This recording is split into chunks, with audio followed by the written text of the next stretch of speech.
the face, square in the face. This fucking world better prepare to get laced because they're gonna taste my. I got that adrenaline.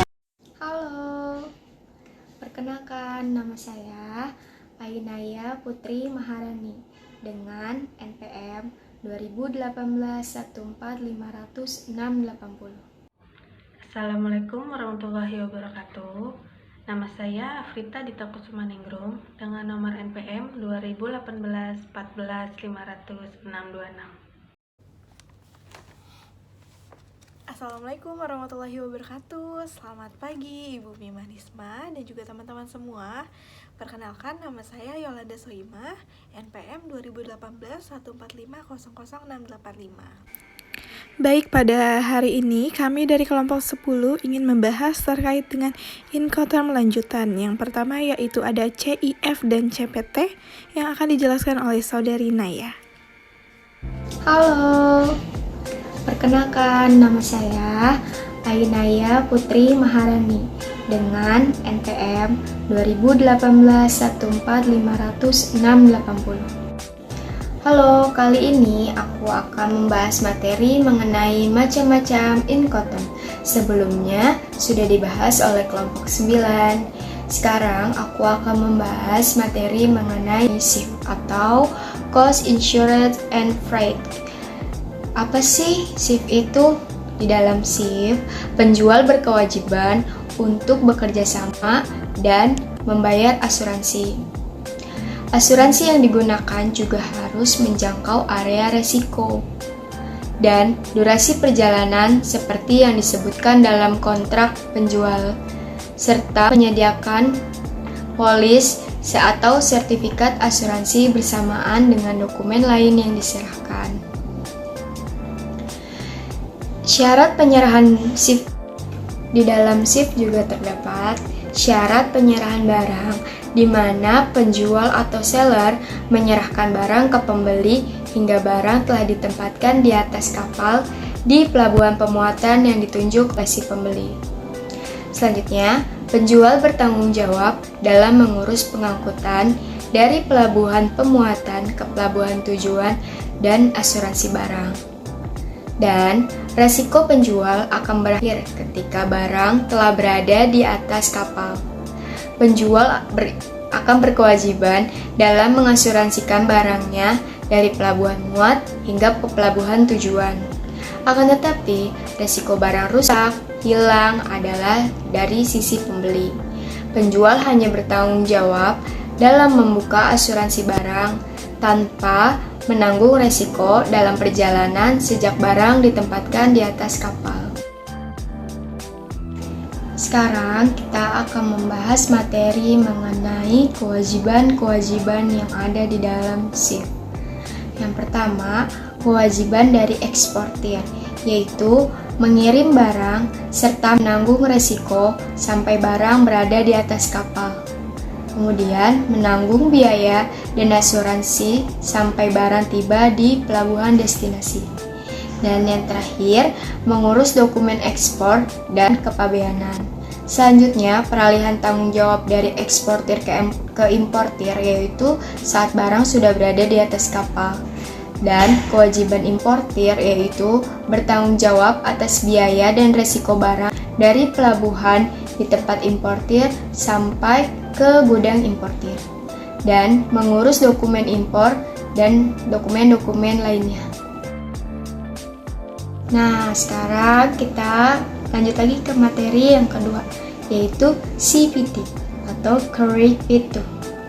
Apa sih CPT itu? CPT merupakan istilah yang digunakan untuk segala jenis model transportasi. CPT merupakan resiko kehilangan yang ditanggung oleh penjual hingga barang sampai ke carrier atau pengangkut.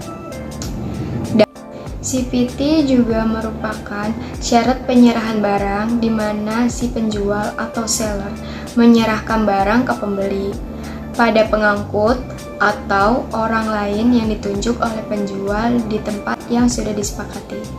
Kemudian, penjual wajib melakukan kontrak pengangkutan untuk membayar ongkos pengangkutan yang diperlukan untuk membawa barang ke tempat tujuan yang disebutkan.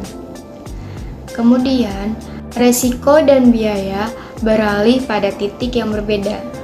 Resiko beralih di pengangkutan atau orang lain yang ditunjuk di pelabuhan muat. Sedangkan biaya beralih di tempat tujuan yang sudah disepakati. Dan penjual wajib mengurus perizinan ekspor dan prosedur kepabeanan ekspor. Namun, penjual tidak ada kewajiban untuk menyelesaikan perizinan impor barang, membayar setiap biaya impor atau melakukan prosedur kepabeanan impor. Sekarang kita akan membahas mengenai kewajiban-kewajiban CVT. Nah, yang pertama kewajiban dari eksportir, yaitu mengirim barang serta menanggung biaya pengiriman barang tersebut sampai di tempat yang disebutkan. Yang kedua, mengurus dokumen ekspor dan kepabeanan.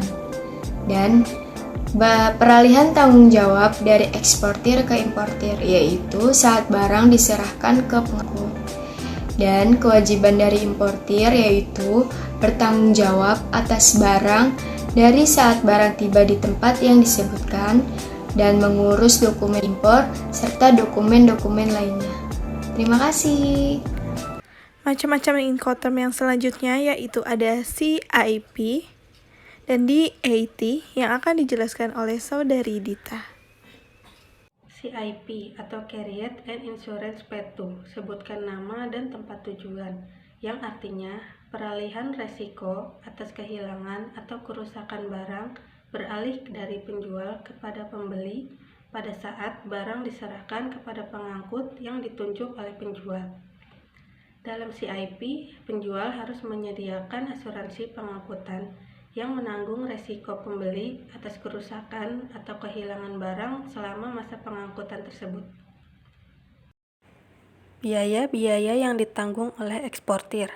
Ada biaya produksi termasuk keuntungan, biaya pengepakan barang, biaya pengurusan ekspor, ongkos pengangkutan transportasi, biaya pemuatan barang, biaya penanganan di terminal keberangkatan, asuransi pengangkutan, ongkos angkut perjalanan, biaya penanganan di pelabuhan kedatangan, dan biaya pembongkaran barang. Biaya-biaya yang ditanggung oleh importir. Ada biaya pembongkaran barang, biaya penyelesaian formalitas pabean impor, pungutan dan bea masuk pajak, ongkos pengangkutan darat sampai ke tempat tujuan.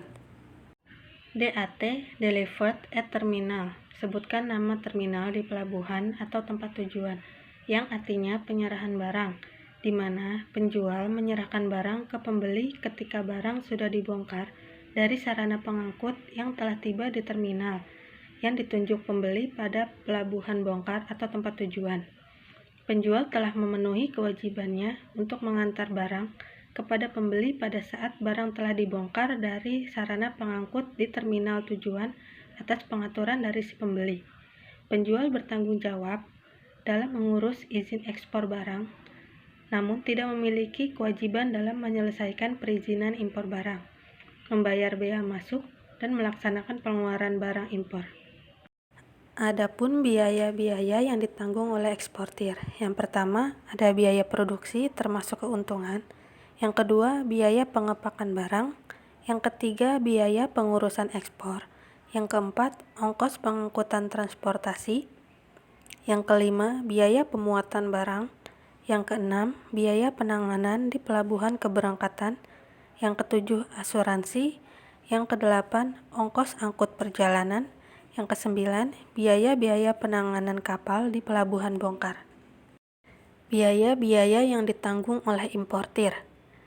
Yang pertama ada biaya penyelesaian formalitas pabean impor. Yang kedua, pungutan bea masuk dan pajak. Yang ketiga ada ongkos pengangkutan darat sampai ke tempat tujuan. Lalu yang selanjutnya ada DAP dan juga DDP yang akan dijelaskan oleh Saudari Yolanda.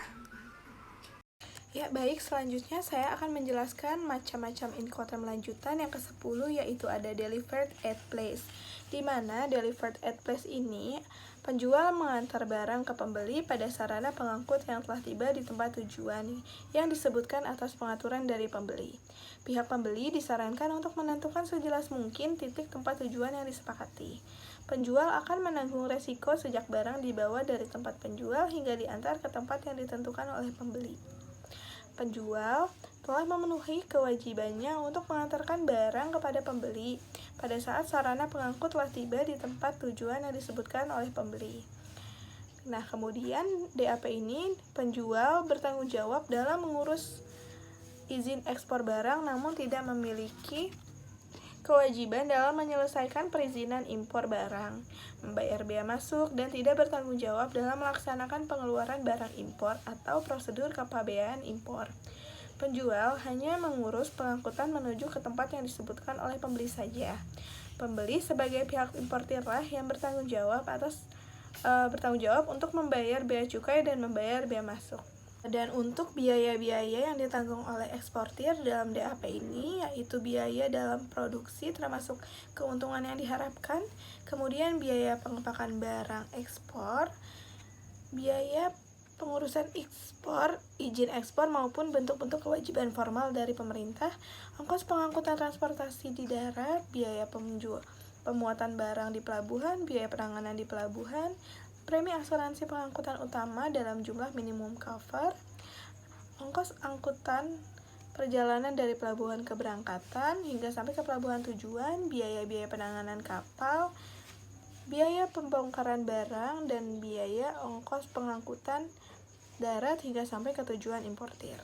Terakhir, DDP atau Delivery Duty Paid, di mana DDP ini penjual mengirimkan barang kepada pembeli sampai ke tempat tujuan yang telah disebutkan. Telah diurus prosedur impornya dan belum dibongkar dari kendaraan yang membawanya. Pendek kata, terminologi ini membebankan segala resiko dan biaya kepada penjual untuk mengantarkan barang sampai ke tempat tujuan yang dimaksud. Jika EXW membebankan kewajiban yang terberat kepada pembeli, maka DDP membebankan kewajiban yang terberat kepada penjual. DDP tidak bisa digunakan jika penjual tidak bisa melakukan pengurusan prosedur impor. Jika para pihak ingin agar kewajibannya untuk menanggung sebagian bea masuk atau pajak-pajak impor lainnya seperti VAT atau Value Added Tax, atau yang lebih dikenal dengan nama pajak pertambahan nilai, beralih dari penjual kepada pembeli, maka hal ini harus disebutkan dengan jelas di dalam kontrak. Sekian materi Incoterm 2010 yang dapat kami paparkan. Kurang lebihnya mohon maaf. Wassalamualaikum warahmatullahi wabarakatuh.